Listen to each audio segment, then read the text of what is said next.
Tonight, we're looking at a story where the highest levels of a royal government operated a bit like an organized crime syndicate run by people who were remarkably bad at organized crime. It's a file pulled straight from the reign of King James I. It involves political blackmail, an annulment based on witchcraft, and more poisoned baked goods than a grim fairy tale. Let's finish what the sea started. The year is 1613. The court of King James I of England is a place of immense wealth, ruthless ambition, and absolute paranoia. In this court, power isn't just about what title you hold, it's about how close you can stand to the king. And no one stood closer than a young, handsome Scottish nobleman named Robert Carr. King James had a well-known weakness for attractive, charismatic young men, whom he elevated to the status of favorites. Carr was the ultimate favorite. He was showered with estates, titles, and political influence. There was just one small problem with Robert Carr essentially running the country. He wasn't very smart. He was charming, sure, but when it came to the actual cutthroat chess game of running an empire, he was out of his depth. But Carr had a secret weapon, his closest friend and advisor, Sir Thomas Overbury. Overbury was everything Carr was not: brilliant, arrogant, highly educated, and politically ruthless. He was the brains behind the throne. Carr was the smiling face the king loved, but it was Overbury who wrote Carr's letters, drafted his policies, and told him exactly what to say to the king. The two men were inseparable. Some historical accounts suggest they even shared a bedroom for a time. They were the most powerful duo in England, untouchable, until a woman entered the picture. Frances Howard was young, stunningly beautiful, and came from one of the most powerful and ruthless aristocratic families in England. She was also entirely unhappily married to the Earl of Essex, a political match arranged when they were practically children. When Frances met Robert Carr, the king's golden boy, the two fell deeply, dangerously in love. They began a passionate, clandestine affair right under the noses of the court. Now, affairs in the royal court were practically spectator sports. Nobody really cared if the king's favorite had a mistress. But Frances didn't just want to be a mistress, she wanted to be Carr's wife. To do that, she needed an annulment from the Earl of Essex, and she pursued it using an argument that, even for the 1600s, was completely wild. Frances claimed that her husband was entirely incapable of performing his marital duties, but only with her. She claimed he was perfectly functional with other women, but a victim of a targeted witchcraft spell that rendered him impotent in her presence. I didn't know this either until I looked into it, but apparently in Jacobean England, my wife hired a sorcerer to ruin my love life was a valid court-recognized legal argument for divorce. The king, wanting his favorite Robert Carr to be happy, backed the annulment. The Howard family backed it. It seemed like Frances and Carr were destined to become the ultimate power couple of the realm. But Thomas Overbury hated the idea. Overbury despised Frances Howard. He saw her family as political rivals, and he saw Frances herself as a dangerous distraction who would ruin his carefully constructed control over Carr. Overbury reportedly screamed at Carr in the halls of the palace, calling Frances a base woman and threatening to cut ties with Carr entirely if he married her. Overbury claimed he had enough secrets on Carr to ruin him. This was Overbury's fatal mistake. He forgot that while he was the brains of the operation, Carr was the one with the king's ear, and Frances Howard was not the kind of woman you threatened.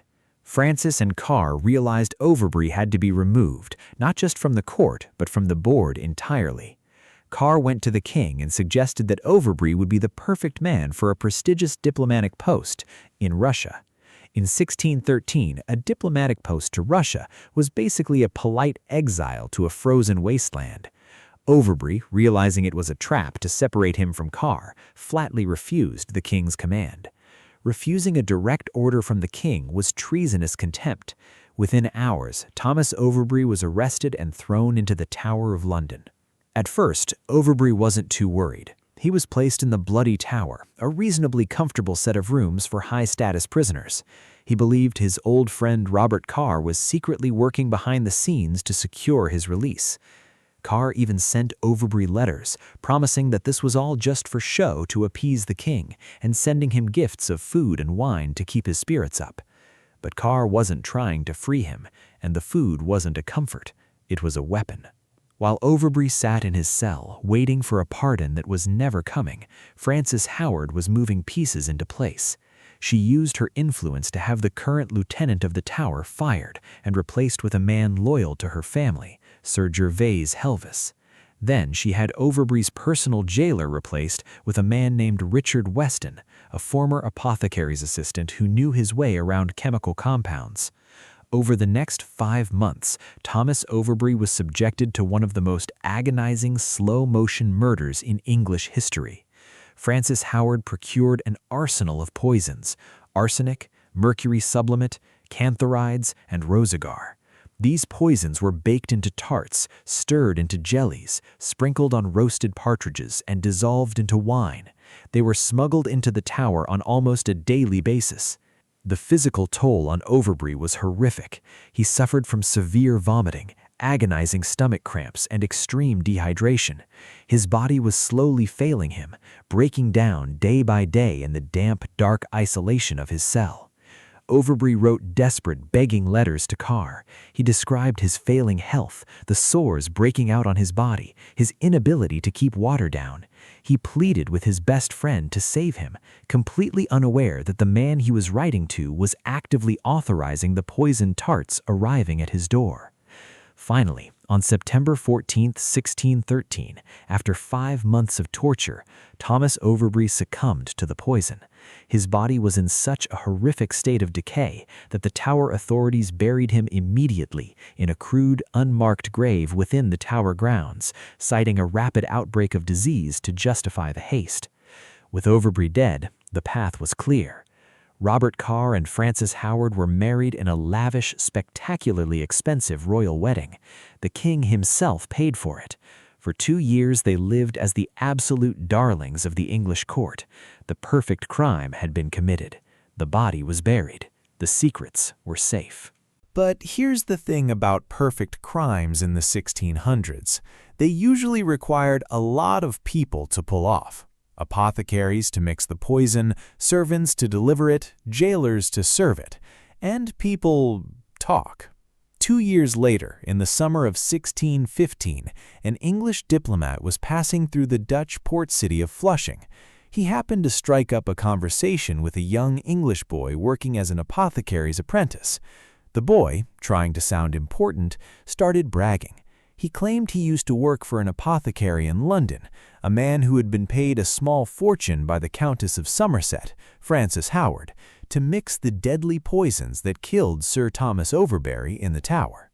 The diplomat, horrified, sent a letter directly to the English Secretary of State, Sir Ralph Winwood. Winwood despised Robert Carr. He saw this rumor not just as a murder case, but as a political weapon. He quietly launched a covert investigation, gathering witness testimonies before taking the explosive allegations to the king. King James was terrified. If his favorite was a murderer, the scandal could bring down the monarchy. He ordered his Chief Justice, Sir Edward Coke, to conduct a ruthless, uncompromising investigation. Sir Edward Coke was a legal bulldog. He began dragging people in for questioning, starting at the bottom of the conspiracy and working his way up. He arrested Richard Weston, the jailer who delivered the poisoned food. Weston, terrified of the gallows, began naming names. He pointed to Anne Turner, a close confidant of Frances Howard. Anne Turner was a fascinating figure, a beautiful, well-connected widow who ran a successful fashion business, but who also had deep ties to London's magical underground. When the authorities raided Anne Turner's house, they didn't just find correspondence about poison.